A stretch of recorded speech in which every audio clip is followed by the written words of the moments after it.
Telegram 360 a présenté Info 360.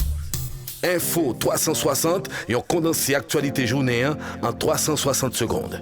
Un plaisir de vous tenir bien informés. Bonsoir à tous, bienvenue à Info 360. Le Premier ministre Ariel Henry fait l'objet de protestations sans précédent à l'échelle du pays. La plupart des grandes villes comme Cap-Haïtien, Les Cayes, Jérémie, Miragouane sont en effervescence pour forcer le chef du gouvernement à plier bagage le 7 février à la lumière de l'accord du 21 décembre qu'il avait lui-même fait publier dans le journal officiel Le Moniteur. À Port-au-Prince, une vive tension a régné ce lundi, non loin de la villa d'accueil à Musso.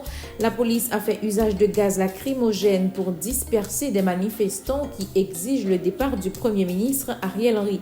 Des appels à la mobilisation se multiplient à l'approche de la date du 7 février, créant une certaine tension dans la zone métropolitaine de Port-au-Prince et dans plusieurs villes de province. À l'approche du 7 février, date qui devrait marquer le départ du Premier ministre Ariel Henry du pouvoir, suivant l'article 20 de l'accord du 21 décembre 2022, les acteurs politiques se positionnent. C'est le cas de Clarence Renoir du parti politique Unir Haïti qui insiste sur l'urgence pour les forces vives de la nation de trouver un consensus autour du départ d'Ariel Henry afin d'éviter le pire au pays. Le niveau de désespoir et de rejet de la gouvernance du Premier ministre Henry est tel que beaucoup de nos concitoyens semblent adhérer au mouvement violent pour retrouver de l'espérance.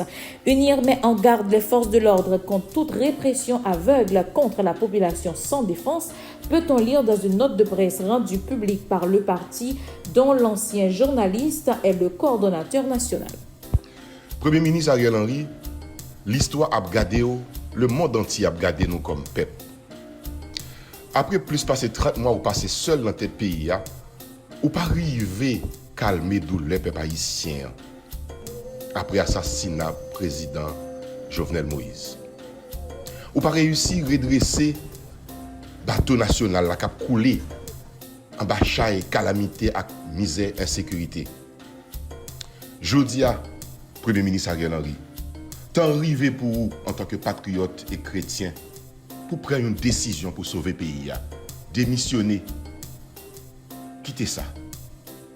Vous avez essayé de servir le pays pendant tant de crise.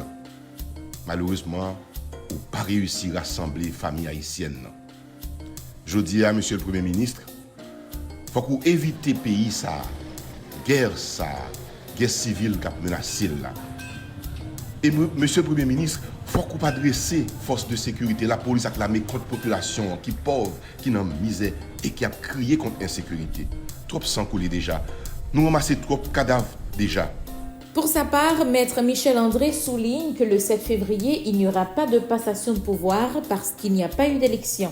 Les conditions sécuritaires n'ont pas permis de réaliser les élections selon le signataire de l'accord du 21 décembre, invitant le Premier ministre Ariel Henry à poursuivre le dialogue. L'avenir, c'est le dialogue. L'avenir, c'est la sécurité. L'avenir, c'est les élections. Un processus de dialogue qui est engagé. Moi, espérer avant longtemps on a besoin d'une entente pour nous monter un gouvernement unité nationale. J'en souhaite pour nous élargir HCTA, mettre plus de monde là-dedans, plus d'attributions, pour nous monter un conseil électoral sans force côté, pour nous faire révision constitution, pour nous aller à l'élection que le peuple a choisi qui est-ce qui pouvait nous diriger. Ça fait nous-mêmes nous dit, nous supporter force internationale là, c'est lui-même qui pouvait aider la police, mettre l'ordre dans le pays, à craser gang, pour conditions créées pour élection faite. Non seulement pour élection faite, mais pour les gens qui quittent Caillou, tourner la Caillou, pour les gens qui ont un business fermé, capable de relever le business, pour les gens capables de circuler dans le pays, pour toute activité reprendre. En vérité, il est impossible, aujourd'hui à là, pour dire qu'on va faire une élection, dans un climat d'insécurité avec ces gangs qui contrôlent le pays.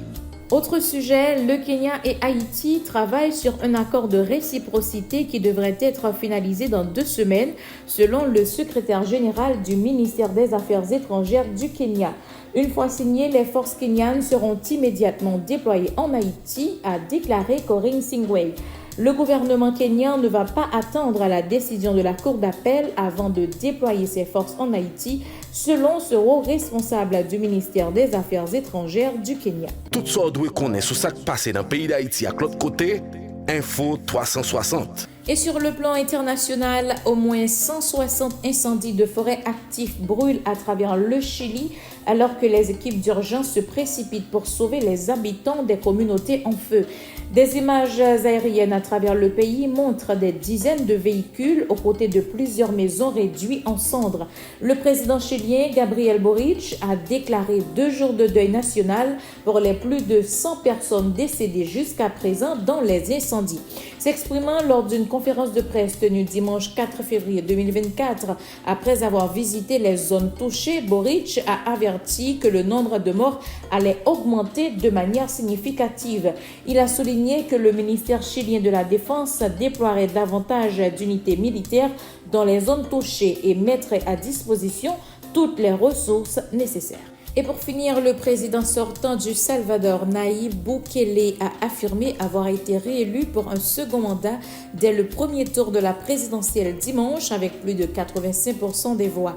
Le jeune président de 42 ans au pouvoir depuis 2019 a ajouté que son parti Nuevas Ideas remporte au moins 58 des 60 sièges à l'Assemblée, ce qui constitue selon lui un record dans toute l'histoire démocratique du monde. Fin de la première sortie d'Info 360 pour cette semaine.